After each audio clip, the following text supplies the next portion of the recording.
আসসালামু আলাইকুম। দাজ্জাল পৃথিবীর সবচেয়ে ভয়াবহ ফিতনা। রাসূলুল্লাহ সাল্লাল্লাহু আলাইহি ওয়াসাল্লাম বলেছেন, হযরত আদম আলাইহিস সালাম দুনিয়াতে আসার পর থেকে কিয়ামত পর্যন্ত দাজ্জালের মতো এত বড় ও ভয়াবহ ফিতনার সম্মুখীন মানব জাতি আর হবে না। তাই এই ভয়াবহ কালো অন্ধকারাচ্ছন্ন ফিতনা সম্পর্কে প্রতিটি মুসলমানের পুঙ্খানুপুঙ্খ রূপে জেনে রাখা আবশ্যক, যাতে আমরা দাজ্জালের ফিতনা থেকে নিজেদের ঈমান রক্ষা করতে পারি।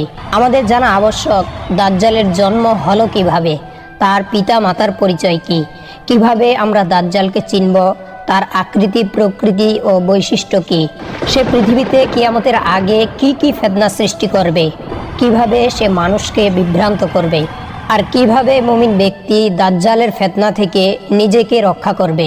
এ সম্পর্কে রাসূলুল্লাহ সাল্লাল্লাহু আলাইহি ওয়াসাল্লাম আমাদের কি গুরুত্বপূর্ণ নির্দেশ দিয়েছেন। প্রিয় দর্শক, এই সব কিছুই আমরা আজকের ভিডিওটির মাধ্যমে আপনাদেরকে জানিয়ে দেব। ভিডিওটি খুবই গুরুত্বপূর্ণ হতে চলেছে, তাই না টেনে সম্পূর্ণ ভিডিওটি দেখার অনুরোধ জানাচ্ছি। আমরা একেবারে শুরু থেকে আপনাদেরকে জানাবো। সর্বপ্রথম জানাবো এই অভিশপ্ত দাজ্জালের জন্ম হলো কিভাবে এবং কে ছিল তার পিতামাতা। এই ব্যাপারে ইমাম তিরমিজি রাহমাতুল্লাহি আলাইহি একটি হাদিস বর্ণনা করেছেন, আর হাদিস নাম্বার হলো 2248। হযরত আবু বকর রাদিয়াল্লাহু তাআলা আনহু রাসূলুল্লাহ সাল্লাল্লাহু আলাইহি ওয়াসাল্লাম থেকে বর্ণনা করেছেন, তিনি বলেন, দাজ্জালের পিতামাতার 30 বছর যাবৎ কোনো সন্তান জন্ম হলো না। 30 বছর পর তাদের একটি সন্তান হলো, তাও আবার কানা। সন্তানটি ছিল খুবই উপকারহীন ও ক্ষতিকর। খারাপ চিন্তা ভাবনার ব্যাপকতার কারণে সে বাহ্যিকভাবে ঘুমিয়ে থাকত, কিন্তু আন্তরিকভাবে ঘুমাতো না। অর্থাৎ তার চক্ষু ঘুমাতো, কিন্তু অন্তর ঘুমাতো না। অতঃপর রাসূলুল্লাহ সাল্লাল্লাহু আলাইহি ওয়াসাল্লাম আমাদের কাছে তার পিতামাতার বৈশিষ্ট্য বর্ণনা করলেন। তিনি বললেন, দাজ্জালের পিতা হলো লম্বা এবং তার শরীর হলো গোস্তহীন, আর তার মা হলো বড় বড় স্তন বিশিষ্ট একজন মহিলা। আবু বকর রাদিয়াল্লাহু তাআলা আনহু বলেন, অতঃপর আমরা মদিনার এক ইহুদির ঘরে একটি শিশুর জন্মের খবর শুনলাম। তখন আমি ও জুবাইর ইবনে আওয়াম তার পিতামাতার কাছে গেলাম এবং তাদেরকে রাসূলুল্লাহ সাল্লাল্লাহু আলাইহি ওয়াসাল্লামের বর্ণিত বৈশিষ্ট্যের অনুরূপ পেলাম। আমরা তাদেরকে বললাম, তোমাদের কি কোনো সন্তান আছে? তারা বলল, 30 বছর যাবৎ আমাদের কোনো সন্তান ছিল না।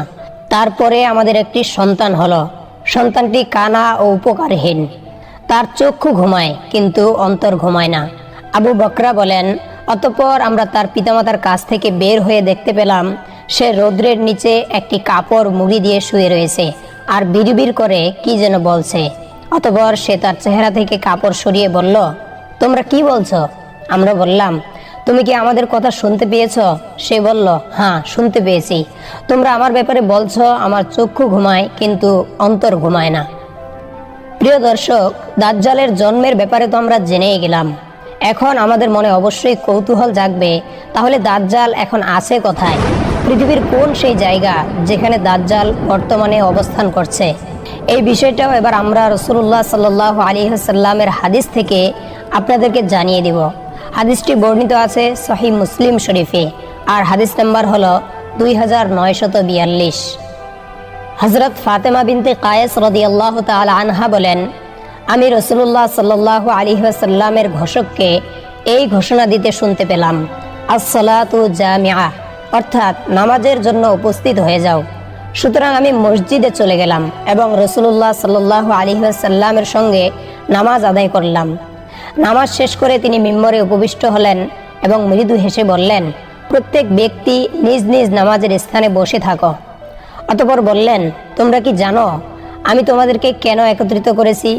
সাহাবীগণ বললেন, আল্লাহ ও তার রাসূলই অধিক জানেন। তিনি বললেন, আল্লাহর কসম, আমি তোমাদেরকে কিছু দেওয়ার জন্য বা কোনো ভয়ভীতি প্রদর্শনের জন্য সমবেত করিনি, বরং তামিমে দারির একটি বর্ণিত ঘটনা তোমাদেরকে শোনানোর জন্য একত্রিত করেছি। তামিমে দারি ছিলেন একজন খ্রিস্টান। তিনি আমার নিকট এসে ইসলাম গ্রহণ করেছেন। তিনি আমাকে এমন একটি ঘটনা শুনিয়েছেন, এটা ওই কথারই সঙ্গে মিল রাখে যা আমি তোমাদেরকে মাসিহ দাজ্জাল সম্পর্কে বলেছিলাম। তিনি বলেছেন, একবার তিনি লাখাম ও জুজাম গোত্রের ৩০ জন লোকের সঙ্গে একটি সামুদ্রিক নৌকায় সফরে বের হয়েছিলেন। সাগরের তরঙ্গ তাদেরকে দীর্ঘ ১ মাস পর্যন্ত এদিক সেদিক ঘোরাতে ঘোরাতে অবশেষে একদিন সূর্যাস্তের সময় একটি দ্বীপের কাছে নিয়ে পৌঁছালো। অতঃপর তারা উক্ত নৌকার গায়ের সাথে বাঁধা ছোট ছোট নৌকা যোগে দ্বীপটির অভ্যন্তরে প্রবেশ করলেন এবং সেখানে তারা এমন একটি জানোয়ারের সাক্ষাৎ পেল যার সারা দেহ বড় বড় পশমে ঢাকা ছিল। অধিক পশমের কারণে তার অগ্রপশ্চাৎ কিছুই নির্ণয় করা যাচ্ছিল না। তখন তারা তাকে লক্ষ্য করে বলল, তোর অমঙ্গল হোক, তুই কে? তখন সে জন্তুটি বলল, আমি জাসসাসা বা গুপ্ত সংবাদ অন্বেষণকারিণী। তোমরা এই গির্জায় আবদ্ধ লোকটির কাছে যাও, সে তোমাদের তথ্যাদি শোনার ও জানার জন্য খুবই প্রত্যাশী। তামিমে দারি বলেন, উক্ত জন্তুর কাছে লোকটির কথা শুনে তার প্রতি আমাদের ভীতির সঞ্চার হলো যে তা পেতনি হতে পারে। তখন আমরা দ্রুত সেখানে গেলাম এবং গির্জায় প্রবেশ করে সেখানে একটি প্রকাণ্ড দেহবিশিষ্ট মানুষ দেখতে পেলাম, যা ইতিপূর্বে আমরা আর কখনোই দেখিনি। সে ছিল খুব শক্তভাবে বাঁধা অবস্থায়। তার হাত ঘাড়ের সাথে এবং হাঁটুদ্বয় নিচের উভয় গিঁটের সাথে লৌহ শিকল দ্বারা একত্রে বাঁধা ছিল।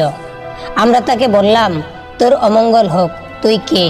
সে বলল, নিশ্চয়ই তোমরা আমার সম্পর্কে জানতে পারবে, আমি তা গোপন করব না।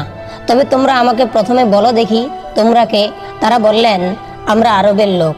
আমরা সমুদ্রে একটি নৌকায় আরোহী ছিলাম। দীর্ঘ ১ মাস সাগরের ঢেউ আমাদেরকে এদিক সেদিক ঘুরিয়ে এখানে এনে পৌঁছিয়েছে। অতঃপর আমরা অত্র দ্বীপে প্রবেশ করার পর সারা দেহে ঘন পশমে আবৃত এমন একটি জন্তুর সাথে আমাদের সাক্ষাৎ হলো। সে বলল, আমি জাসসাসা। সে আমাদেরকে এই গির্জায় আসতে বলায় আমরা দ্রুত তোমার নিকট এসে উপস্থিত হয়েছি। তখন সেই লোকটি বলল, আচ্ছা, তোমরা আমাকে বলো দেখি, বাইসান এলাকার খেজুর বাগানে ফল আসে কি? বাইসান হেজাজের একটি এলাকার নাম। আমরা বললাম, হ্যাঁ আসে। সে বলল, অদূর ভবিষ্যতে সেই বাগানে আর কোনো ফল ধরবে না। অতঃপর সে বলল, আচ্ছা বলো দেখি, তাবারিয়ার নদীতে কি এখনো পানি আছে? আমরা বললাম, হ্যাঁ, তাতে প্রচুর পরিমাণে পানি আছে। সে বলল, অচিরেই তার পানি শুকিয়ে যাবে। এবার সে বলল, আচ্ছা বলো দেখি, জোগার ঝর্ণায় এখনো পানি আছে কি? এবং সেখানকার অধিবাসীগণ কি উক্ত ঝর্ণার পানি দ্বারা তাদের ক্ষেত খামারে ফসল ফলাদি উৎপন্ন করে? আমরা বললাম, হ্যাঁ, তাতে প্রচুর পরিমাণে পানি আছে এবং সেখানকার বাসিন্দাগণ তার পানি দ্বারা ক্ষেত খামারে চাষাবাদ করে।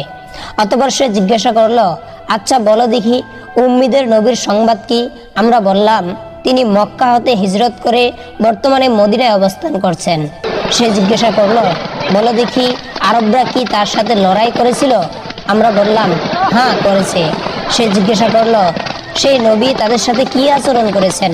এর উত্তরে আমরা বললাম যে তার আশপাশের আরবদের উপর তিনি বিজয়ী হয়েছেন এবং তারা তার আনুগত্য স্বীকার করেছে। এতৎ শ্রবণে সে বলল, তোমরা জেনে রাখো, তার আনুগত্য করাই তাদের পক্ষে মঙ্গলজনক হয়েছে।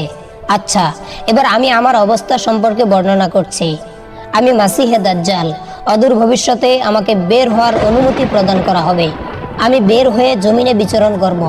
মক্কা মদিনা ব্যতীত এমন কোনো জনপদ বাকি থাকবে না যেখানে আমি 40 দিনের মধ্যে প্রবেশ না করব। সেই 2 স্থানে প্রবেশ করা আমার উপর নিষিদ্ধ করা হয়েছে। যখনই আমি তার একটিতে প্রবেশ করতে চাইব, তখন মুক্ত তরবারি হাতে ফেরেশতাগণ এসে আমাকে প্রবেশ করতে বাধা প্রদান করবেন। বস্তুত তার প্রতিটি প্রবেশ পথে ফেরেশতারা পাহারারত রয়েছে। বর্ণনাকারী বলেন, এ পর্যন্ত বর্ণনা করে রাসূলুল্লাহ সাল্লাল্লাহু আলাইহি ওয়াসাল্লাম আপন লাঠি দ্বারা মিম্বরে টোকা দিয়ে বললেন, হাযিহি তয়বা, হাযিহি তয়বা, হাযিহি তয়বা, যার অর্থ হলো মদিনা পবিত্র, মদিনা পবিত্র, মদিনা পবিত্র। অতঃপর রাসূলুল্লাহ সাল্লাল্লাহু আলাইহি ওয়াসাল্লাম বললেন, বলো দেখি, ইতিপূর্বে আমি কি তোমাদেরকে এই হাদিস বর্ণনা করিনি? তখন সাহাবায়ে কেরাম বলল, জি হ্যাঁ। অতঃপর তিনি বললেন, দাজ্জাল সিরিয়ার কোনো এক সাগরে অথবা ইয়েমেনের কোনো এক সাগরে রয়েছে। পরে বললেন, না, বরং সে পূর্ব দিক হতে আগমন করবে। এ বলে তিনি তার হাত দ্বারা পূর্ব দিকে ইশারা করলেন। প্রিয় দর্শক, দাজ্জালের জন্ম ও তার বর্তমান অবস্থান সম্পর্কে তো আমরা জেনেই গেলাম।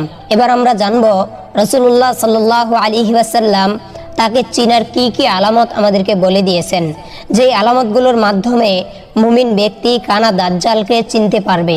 এই ব্যাপারে আমি আপনাদের সামনে 5টি হাদিস উল্লেখ করব, যেই হাদিসগুলোর প্রত্যেকটি ইমাম বুখারী ও মুসলিম রহিমাহুমুল্লাহ তাদের কিতাবে উল্লেখ করেছেন।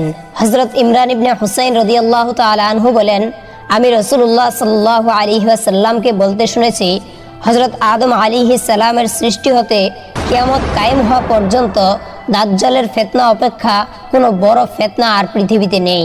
হযরত আব্দুল্লাহ রাদিয়াল্লাহু তাআলা আনহু হতে বর্ণিত, রাসূলুল্লাহ সাল্লাল্লাহু আলাইহি ওয়াসাল্লাম বলেছেন, নিশ্চয়ই আল্লাহ তাআলার পরিচিতি তোমাদের নিকট গোপন নয়। নিশ্চয়ই আল্লাহ তাআলা কানা নন, কিন্তু দাজ্জালের ডান চক্ষু কানা হবে, তার এই চক্ষুটি হবে আঙ্গুরের মতো ফোলা। হযরত আনাস রাদিয়াল্লাহু তাআলা আনহু হতে বর্ণিত, তিনি বলেন, রাসূলুল্লাহ সাল্লাল্লাহু আলাইহি ওয়াসাল্লাম বলেছেন, এমন কোনো নবী অতীত হয়নি যিনি তার উম্মতকে কানা মিথ্যাবাদী দাজ্জাল সম্পর্কে সাবধান করেননি। তোমরা জেনে রাখো, দাজ্জাল নিশ্চয়ই কানা হবে, আর তোমরা নিশ্চিতভাবে এটাও জেনে রাখো যে তোমাদের প্রতিপালক আল্লাহ তাআলা কানা নন। দাজ্জালের চক্ষুদ্বয়ের মাঝখানে লেখা থাকবে কাফার, অর্থাৎ কাফের। হযরত আবু হুরায়রা রাদিয়াল্লাহু তাআলা আনহু হতে বর্ণিত, তিনি বলেন, রাসূলুল্লাহ সাল্লাল্লাহু আলাইহি ওয়াসাল্লাম বলেছেন, আমি কি তোমাদেরকে দাজ্জাল সম্পর্কে একটি কথা বলে দেব না? সে কথাটি অতীতের কোনো নবী তার জাতিকে বলেননি, আর তা হলো, নিশ্চয়ই দাজ্জাল কানা হবে। সে বেহেশত ও দোজখের সাদৃশ্য নিয়ে আসবে। তখন সে যাকে বেহেশত বলবে, প্রকৃতপক্ষে তা হবে দোজখ। আমি তার সম্পর্কে তোমাদেরকে সাবধান করছি, যেমন নূহ আলাইহিস সালাম তার কওমকে তার সম্পর্কে সাবধান করেছিল। হযরত হুযায়ফা রাদিয়াল্লাহু তাআলা আনহু হতে বর্ণিত, নবী করিম সাল্লাল্লাহু আলাইহি ওয়াসাল্লাম বলেছেন, দাজ্জাল নিজের সঙ্গে পানি ও আগুন নিয়ে বের হবে। মানুষ বাহ্যত যা পানি ধারণা করবে, বস্তুত তা হবে জ্বলন্ত আগুন, আর মানুষ যা আগুন ধারণা করবে, প্রকৃতপক্ষে তা হবে ঠান্ডা মিষ্ট পানি। সুতরাং তোমাদের যে কেউ দাজ্জালের যুগ পাবে, সে যা আগুন হিসাবে দেখতে পায় তাতে যেন সে প্রবেশ করে, কেননা তা হবে সুমিষ্ট পানি। হযরত হুযায়ফা রাদিয়াল্লাহু তাআলা আনহু হতে বর্ণিত, তিনি বলেন, রাসূলুল্লাহ সাল্লাল্লাহু আলাইহি ওয়াসাল্লাম বলেছেন, দাজ্জালের বাম চক্ষু কানা হবে, তার মাথার কেশ অত্যাধিক, তার সঙ্গে থাকবে জান্নাত ও জাহান্নাম। প্রকৃতপক্ষে তার জান্নাত হবে জাহান্নাম এবং জাহান্নাম হবে জান্নাত। প্রিয় দর্শক, এই হলো রাসূলুল্লাহ সাল্লাল্লাহু আলাইহি ওয়াসাল্লাম থেকে বর্ণিত দাজ্জালের আলামত সম্পর্কিত হাদিসগুলি। দাজ্জালের আলামতগুলি জানার পরে এবার আমরা জানব কিয়ামতের আগে যেই বছরে দাজ্জালের আবির্ভাব ঘটবে, সেই বছরের অবস্থাটি কেমন হবে। এ ব্যাপারে মিশকাত শরীফে একটি হাদিস বর্ণিত আছে, আর হাদিস নাম্বার হলো 5257। হযরত আসমা বিনতে ইয়াজিদ রাদিয়াল্লাহু তাআলা আনহা বলেন, নবী করিম সাল্লাল্লাহু আলাইহি ওয়াসাল্লাম আমার ঘরে ছিলেন এবং দাজ্জাল সম্পর্কে আলোচনা প্রসঙ্গে বললেন, দাজ্জালের আবির্ভাবের পূর্বের 3 বছর এরূপ হবে যে এটার প্রথম বছর আসমান তার 1/3 বর্ষণ এবং জমিন তার 1/3 উৎপাদন বন্ধ রাখবে। দ্বিতীয় বছর আসমান তার 2/3 বর্ষণ এবং জমিন তার 2/3 উৎপাদন বন্ধ রাখবে। আর শেষ বা তৃতীয় বছর আসমান তার সমস্ত বর্ষণ এবং জমিন তার সমুদয় উৎপাদন বন্ধ রাখবে। ফলে খুর বিশিষ্ট সকল প্রাণী যেমন গরু ছাগল প্রভৃতি এবং শিকারী দাঁত বিশিষ্ট জন্তু যেমন হিংস্র জানোয়ার বাঘ সিংহ ইত্যাদি ধ্বংস হয়ে যাবে। দাজ্জালের সবচেয়ে মারাত্মক ফিতনা এটা হবে যে সে কোনো এক বেদুইনের নিকট এসে বলবে, বলতো, যদি আমি তোমার মৃত উটগুলো জীবিত করে দেই, তাহলে কি তুমি বিশ্বাস করবে যে আমি তোমাদের রব? সে উত্তরে বলবে, হ্যাঁ। তখন শয়তান তার উটের আকৃতিতে উত্তম স্থন এবং মোটা তাজা কুচ বিশিষ্ট অবস্থায় সম্মুখে উপস্থিত হবে। রাসূলুল্লাহ সাল্লাল্লাহু আলাইহি ওয়াসাল্লাম বলেন, অতঃপর দাজ্জাল এমন এক ব্যক্তির নিকট আসবে যার ভ্রাতা এবং পিতা মারা গেছে। তাকে বলবে, তুমি বলো তো, যদি আমি তোমার পিতা ও তোমার ভ্রাতাদের জীবিত করে দেই, তবে কি তুমি আমাকে তোমাদের রব বলে স্বীকার করবে না? সে বলবে, হ্যাঁ, অবশ্যই আমি স্বীকার করব। তখন শয়তান তার পিতা ও ভ্রাতার অবিকল আকৃতি ধারণ করে আসবে।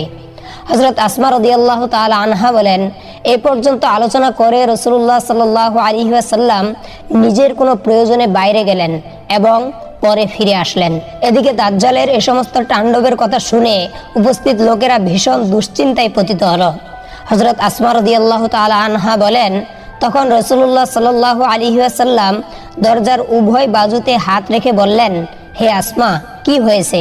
আমি বললাম, ইয়া রাসূলুল্লাহ, দাজ্জাল সম্পর্কে আলোচনায় আপনি তো আমাদের কলিজা বের করে ফেলেছেন। তখন তিনি বললেন, এটাতে দুশ্চিন্তার কোনো কারণ নেই, কেননা সে যদি বের হয় আর আমি যদি জীবিত থাকি, তখন আমি দলিল প্রমাণ দ্বারা তাকে প্রতিহত করব। আর আমি যদি জীবিত না থাকি, তখন প্রত্যেক মুমিনের সাহায্যকারী হিসেবে আল্লাহই হবেন আমার স্থলাভিষিক্ত। হযরত আসমা রাদিয়াল্লাহু তাআলা আনহা বলেন, আমি জিজ্ঞাসা করলাম, ইয়া রাসূলুল্লাহ, আল্লাহর কসম, আমাদের অবস্থা হলো আমরা আটার খামির তৈরি করি এবং রুটি প্রস্তুত করে অবসর হতে না হতেই পুনরায় ক্ষুধায় অস্থির হয়ে পড়ি। সুতরাং সেই দুর্ভিক্ষের সময় মুমিনের অবস্থা কিরূপ হবে? জবাবে তিনি বললেন, তাদের ক্ষুধা নিবারণের জন্য সেই বস্তুই যথেষ্ট হবে যা আসমানবাসীদের জন্য যথেষ্ট হয়ে থাকে, আর তা হলো আল্লাহ তাআলার তাসবিহ ও তাকদিস। প্রিয় দর্শক, দাজ্জালের আবির্ভাবের পূর্বে এটাই হবে দুনিয়ার অবস্থা। দাজ্জালের জন্ম, তার বর্তমান অবস্থান ও তার আবির্ভাবের পূর্বে পৃথিবীর অবস্থান সম্পর্কে জানার পরে এবার আমরা জানব কিয়ামতের আগ মুহূর্তে দাজ্জালের আবির্ভাবের পর কি কি মহা ফিতনা সে সৃষ্টি করবে, যেই ফিতনাগুলোর অবস্থা শুনলে সকল মুমিনের অন্তর কেঁপে ওঠে। এ ব্যাপারে সহিহ মুসলিম শরীফে একটি সুবিশাল হাদিস বর্ণিত রয়েছে, আর হাদিস নাম্বার হলো 2937। হযরত নওয়াস ইবনে সামাআন রাদিয়াল্লাহু তাআলা আনহু বলেন, একদা রাসূলুল্লাহ সাল্লাল্লাহু আলাইহি ওয়াসাল্লাম দাজ্জালের আলোচনা করে বললেন, যদি তার আবির্ভাব হয় আর আমি তোমাদের মাঝে বিদ্যমান থাকি, তখন তোমাদের মধ্যে আমি তার সাথে দলিল প্রমাণে বিজয়ী হব। আর যদি তার আবির্ভাব ঘটে এবং আমি জমিনে বিদ্যমান না থাকি, তখন তোমাদের প্রত্যেক ব্যক্তি সরাসরি দলিল প্রমাণের মাধ্যমে তার মোকাবেলা করবে। তখন প্রত্যেক মুসলমানের জন্য আমার পরিবর্তে আল্লাহ তাআলাই হবেন সহায়ক।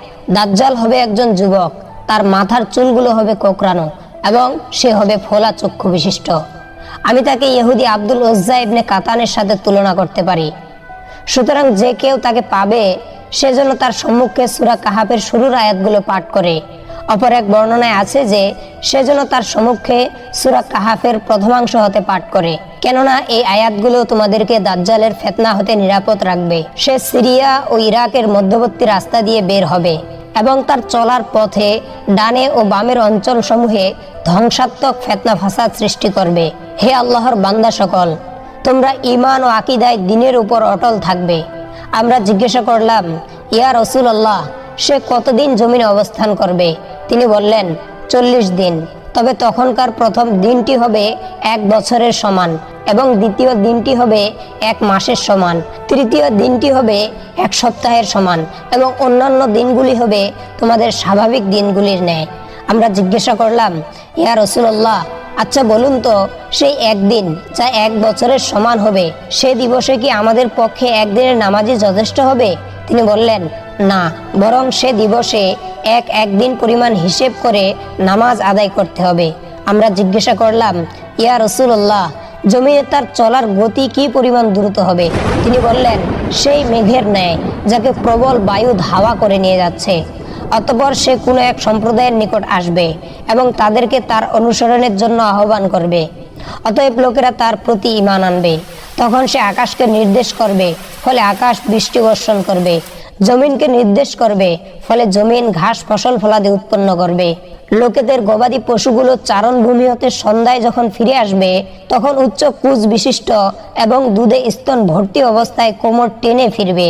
অতঃপর দাজ্জাল অপর এক কওমের নিকট এসে তাদেরকে নিজের খোদাইয়ের দিকে আহ্বান করবে, কিন্তু তারা তার দাবি প্রত্যাখ্যান করবে। তখন সে তাদের নিকট হতে প্রত্যাবর্তন করবে। অতএব সে কওমের লোকেরা মহা দুর্ভিক্ষে নিপতিত হবে, ফলে তাদের হাতে মাল সম্পদ কিছুই থাকবে না। অতঃপর সে একটি অনাবাদ বিরান জায়গা দিয়ে অতিক্রম করবে এবং তাকে লক্ষ্য করে বলবে, তোমার অভ্যন্তরে যে সমস্ত গুপ্ত সম্পদ রয়েছে তা বের করে দাও। অতঃপর উক্ত সম্পদগুলি এমনইভাবে তার পশ্চাতে ছুটতে থাকবে, যেমনইভাবে মৌমাছির দল তাদের রানী মৌমাছির পিছনে ছুটে চলে। এরপর দাজ্জাল যৌবনে পরিপূর্ণ এক যুবককে তার আনুগত্যের প্রতি আহ্বান করবে, কিন্তু সে যুবক তা প্রত্যাখ্যান করবে। তাতে দাজ্জাল তাকে তরবারির আঘাতে দ্বিখণ্ডিত করে ফেলবে এবং উভয় খণ্ডকে এত দূরে নিক্ষেপ করবে যে একটি নিক্ষিপ্ত তীরের দূরত্ব পরিমাণ তাদের মাঝের ব্যবধান হবে। অতঃপর সে উভয় খণ্ডকে নিজের কাছে ডাকবে, ফলে উক্ত যুবক জীবিত হয়ে তার সম্মুখে উপস্থিত হবে। তখন তার মুখমণ্ডল হাস্যোজ্জ্বল হয়ে উঠবে।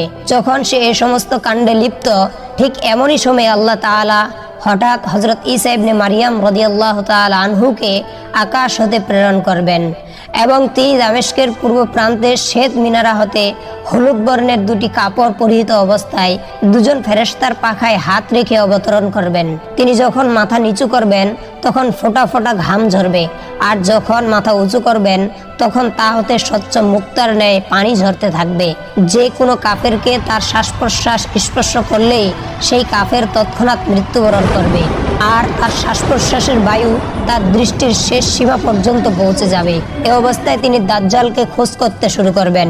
অবশেষে তিনি তাকে বাইতুল মুকাদ্দাসের লুদ নামক দরজার কাছে পেয়ে যাবেন এবং তাকে হত্যা করবেন।